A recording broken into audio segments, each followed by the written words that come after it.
Welcome back to the channel, Ryan Freeman Motor Cars. Ryan here. We're back from Cavallino.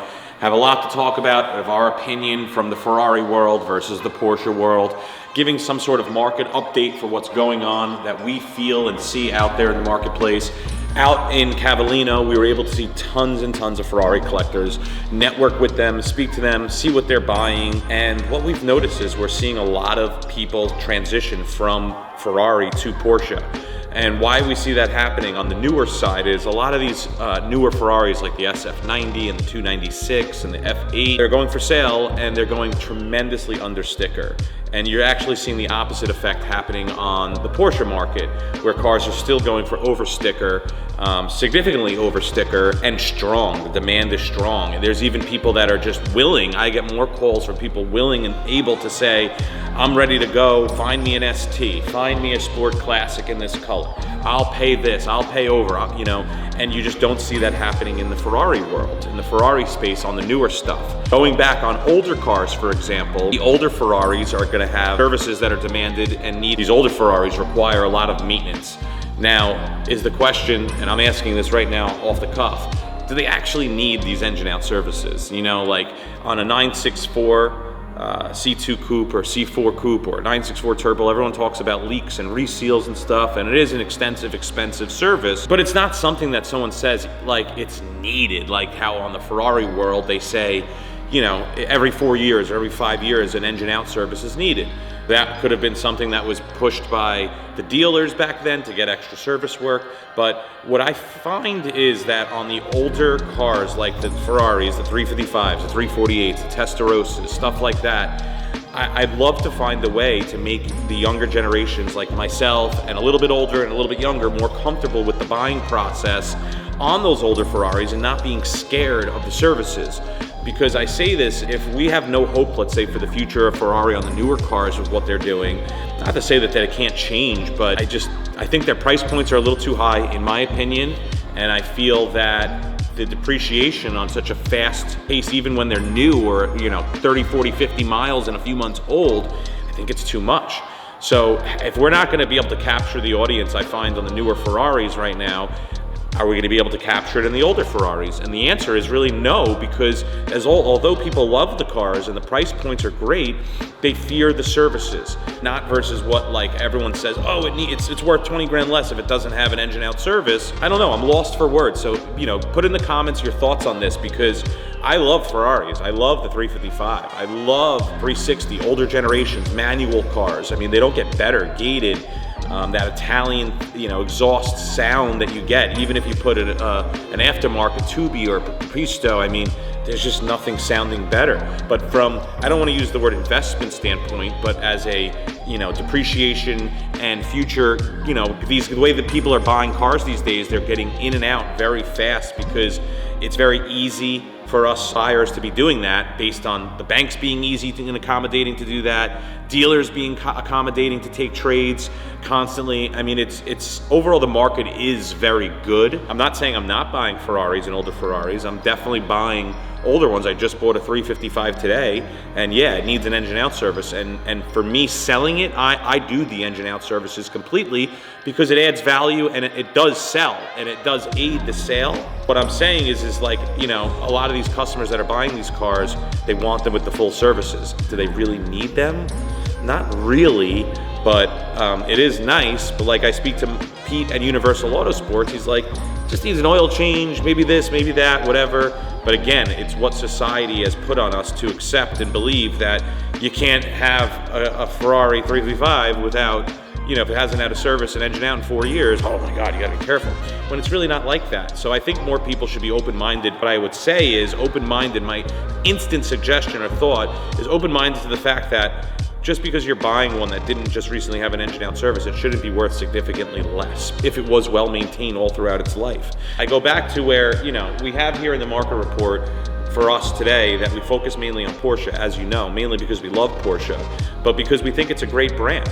Let's go around and see. Like this 997 GT2. A few years ago, only a few hundred of these produced, but cars were hovering around 200 and staying there. And not only that, they weren't selling.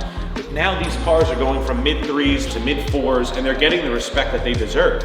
Seeing now that a 997 GT2 RS, which you just see, we picked one up in red, Guards red, that we had at Cavallino, amazing car, and those cars are going for 800,000, north of 800,000, and they should be $1 million cars, low production, and an amazing automobile and low miles, stuff like that, which then pulls up cars like this. Let's also go around and see other cars that we have, such as this NATO Olive Touring.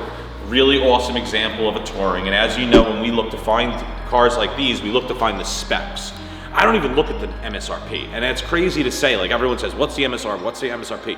When I look at one of these cars, I'm able to tell basically what the MSRP is based on the options. Ceramic brakes, front lift, deviated stitching, some extra CXX stuff. If I put my eyes on it, I know a ballpark and a range.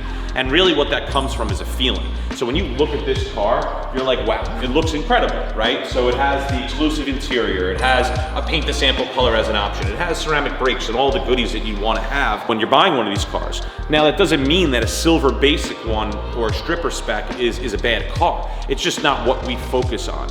So these are the cars that are like no other.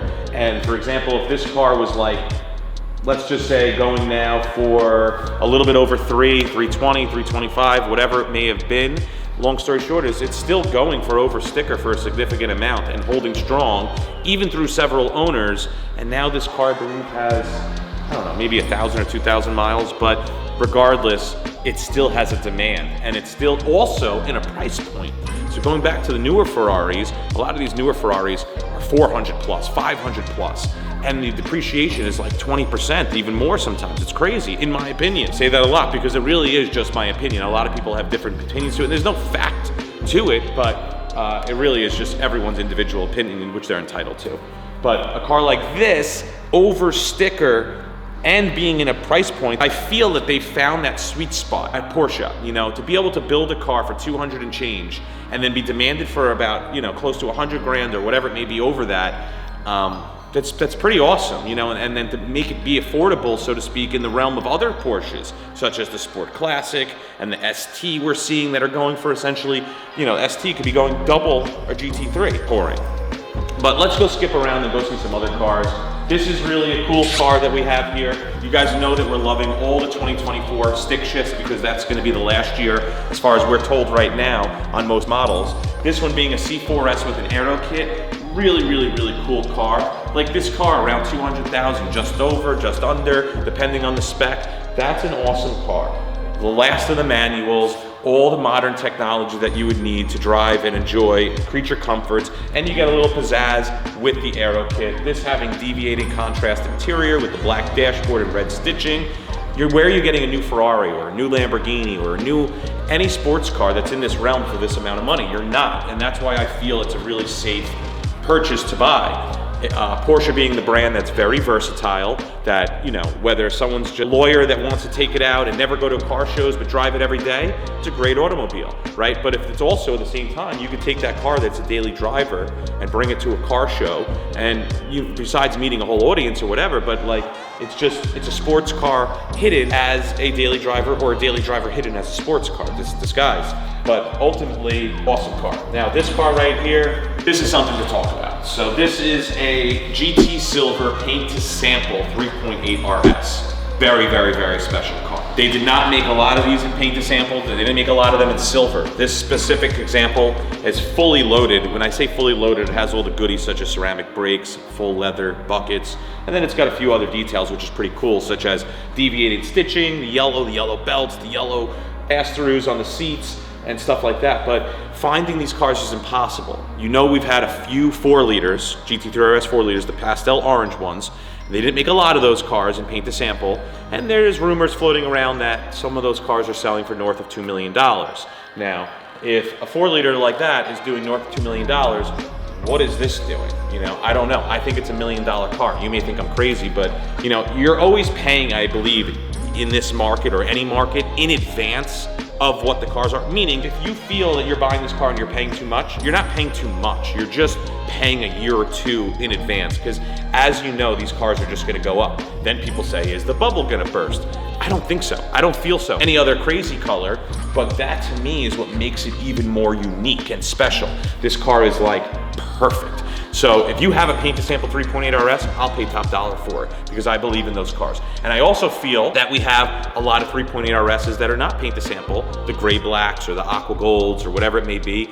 Those are awesome cars. The last best Mezgers with a manual, of course, and that is probably the best hybrid of old meets new. You have the 911R, you have the ST. My pick is the 3.8 RS. For a price point, I think, I love a 4-liter, but I think for that little extra that 4-liter has, it's not worth double the price. So I think the best value buy is if you can get a 3.8 RS in a gray black or any color and find it that it's a clean example, clean DME, low miles, grab that car and put it away. Go past and see some more.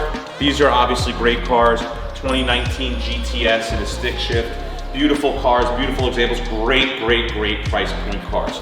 That's what I also find as well with Porsche, the brand, that they're able to even have cars that just, this car's a 2019, so it's 5 years old or so, and it's gonna have low miles, and it's gonna go close to its MSRP, which is wonderful. So you could have 2 or 3 people that have enjoyed the car over the last few years, and it's staying around the MSRP. Respectfully, for their clients and their customers and their people that support the brand, in a way I find that Porsche is giving back to its own customers by being fair with their pricing. They could be pricing a lot more and the cars would sell. So these being around that $150,000, a little bit more price point, a lot of car for the money. Now we're going into some other interesting things here. And this is an interesting lineup because we have a 2007 997 3.6 RS. This is a great car. Really nice in this orange color. This is a great example that I've been chasing forever. I look at it and I'm like at a loss for words because I know I've been trying to hunt this car down for years. The previous owners, you know who you are. I've been tapping on your door for a long time. She's finally here. But sitting right next to it is a 2025 GT3 RS. Now this car, I believe the window sticker, let's see if it's in here. I believe it's around 325. I'm gonna guess, let's see how good I am. It feels like 325, let's see. Oh, 310, 605, I'm wrong. Anyway, long story short, 310, it's still a lot of car for the money. But yes, it's going over, and the sticker over is staying. But this car now is going for close to 3, over 3, stuff like that. And you could find ones with higher miles in the mid 2s, low 2s. You could also find lower mileage ones for a little bit more. But which car would you rather have? You know, this I don't see as an appreciating asset or an appreciating vehicle. This I do see. And obviously it's a lot harder to find an older one with lower miles and a clean DME, original paint, stuff like that. And also it's a manual car. They're not making manuals in these anymore. So that's something to also to notate. But being in a similar price point, which they were not when they were new, this car's dipped down to about 120 grand at certain points, which is crazy. So it's actually gone down, which happens a lot of times with Porsche. It goes down and then they go back up. Similar to, we have this red GT2 right here. I believe there's only 17 produced in this color. A really unique spec here that we have. I love this car. 997s look unbelievable in guards red. And just like the white one up there, again, these cars were hovering around 200,000 for a very long time. I even remember when they were like 120, 130. I bought one years ago for 140 grand, black on black with like 2,000 miles.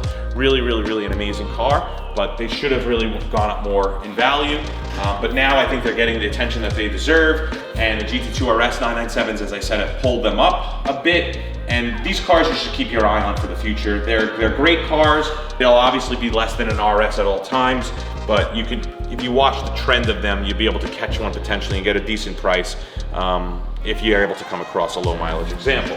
So also what we have here now is some other cool cars. Let's see what we can find. The Speedsters. The Speedster's an interesting market to talk about because basically you have a car that I find that should be worth a lot more and they're not trading there. Maybe because it's a convertible and people love coupes. But this one example up above us has 55 miles on it. It's not paint to sample, it's an awesome color, but there's only 2 of them made in that color. So in a way, you consider it as rare or rarer than some paint to samples that they made a dozen of in that color, let's just say, for like Gulf or Meissen, for example. I think these cars should be $500,000 cars minimum. And I think right now, if you have a Speedster and you bought it a long time ago, there was a certain time where they were hovering around 3 to 325 and really not dancing much more than that.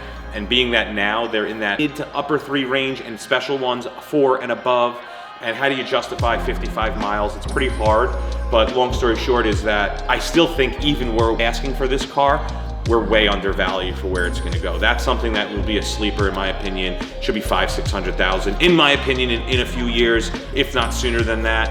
Really, really special cars. They didn't make a lot of them that came to the States. In a convertible GT3 in a manual, I mean, so cool. Going back to a 997 Speedster, why they didn't make it in an manual transmission, don't know, but I think that's what's held back the growth of it, although the market on those have completely increased as well. It just shows amazing things about the Porsche brand. And I'll show you a little car over here that I bought for myself to keep. I was gonna sell it, but one of my business partners that I own a few cars with was like, bro, this is like a baby Turbo S. So factory aero kit, low miles. I mean, I just get excited when I stand next to this car. This and my 964 Turbo S Flat Bow are really, really cool cars. You know what? I love black cars if you follow us. We're gonna do some cool stuff to this, lower it, put some an exhaust, short shifter kit, some other cool details. This car's not for sale, but just wanted to show you. And then over here, hidden, tucked away, as you know, I've just discussed before, this is another aspect to talk about markets or the market in general currently right now. This is the only 993 C2S convertible wide body ever produced by Porsche from the factory. Very, very, very rare car. So it's not just like, you know, they've made in the Euro versions, you know, a 993 convertible, whether it's a C4 or C2 with a power kit. And we've had one of those in paint to sample, but how do you price this in the marketplace? I've had a couple conversations with people I know. They've made a handful of 993 turbo convertibles. Those cars go for $1 million plus. What is the proper price for this car? So this car's got 10,000 miles. If a 993 C2S coupe with 10,000 miles, what would that go for? 225, 250 maybe, somewhere around that range. So on a 993 turbo, what are they going for? Let's say 250, 300. You're basically saying that a convertible is more than double, maybe triple the price of a regular 993 turbo. Does that mean this should be the same path? Definitely. I don't see why not. I mean, people don't know how to price these cars because there's not another one to exist to be traded. So somebody will say it's basically worth as much as someone's willing to pay, but this is a car that you can have and it could be $1 million car, not even a question. They'd only made one of them. The 993s are the most incredible cars. Naturally aspirated, as you know, is becoming a distant thought to any enthusiast in the newer car brands. So being that you have a naturally aspirated convertible wide body, dude, this thing is insane. Like whoever has a Porsche collection and doesn't know about this car, they need it in there. Like we just put it up online. We didn't even really have it advertised. I don't really want to sell it, but if it sells, God bless. I don't want to sell any car that I'm attached to, which is probably 79.9% of my inventory at any given time. But this is a car that, being that everything is all original, we put hardback sport seats in there just to give it a cool effect with the drop top. But this is a car you just you'll never see again. So once it's gone, it's gone. And I think for the money factor, I think whatever you pay is too little because it's just going to appreciate as time goes on, and being the only one, it could be demanded whatever someone's willing to pay, or like I said, relative to a 993 turbo convertible, which if you look online, you'll see some that have sold, but they don't come up. And obviously it fits a certain person to do that. And I wonder, like I say to myself sometimes, a lot of these cars influence because one collector's following the other collector. And part of that could be true, like you know, that the Mr. Me Too effect, where like so a lot of people are basically saying, I want that car too, so then it drives the demand up. You're not gonna have more than one person say that, or they wanna get another one, and then the friend has one and the neighbor gets one, because they don't exist. So it's like, it's almost weird, like maybe the desire isn't as much because it's only one, and then somebody else can't have it, so the other person that wants to have it, doesn't have it. I don't know where I'm going with it, but all I'm saying is that you're never gonna be able to replace this car once it's gone. Another cool car that we just got sold was our M6 four-door in a manual with only 3,000 miles. Another misunderstood car. When are you finding any of these cars with miles like this? It just does not exist. So this one in an amazing color combo. It's got red interior in there. You're not gonna see it right now because we lock all these cars, so I won't be able to touch them. But ultimately, this is a super rare car. For under $100,000, I think we sold it for like 85. I think it's a lot of car for the money. And for collectability, where you see BMWs going, all German cars, they are price point cars, they go up in value, they maintain their value, they're reliable mechanically. Whoever bought this car, he bought it for his birthday present. Happy birthday, by the way. Awesome, awesome car. You cannot replace something like this. So it's just, how do people justify it? Because most of them find them with 30, 40,000 miles. I don't know. Maybe we'll go do a quick sneak in the basement before we end to show you what else we have that came in, new stuff. Hold on 1 minute, we'll be back. And we're back downstairs now to see the new stuff that comes in. That's where all the new cars come in to get checked out. Every car goes through a full service or look through before we actually make sure we have everything documented of what's needed to be done to the cars.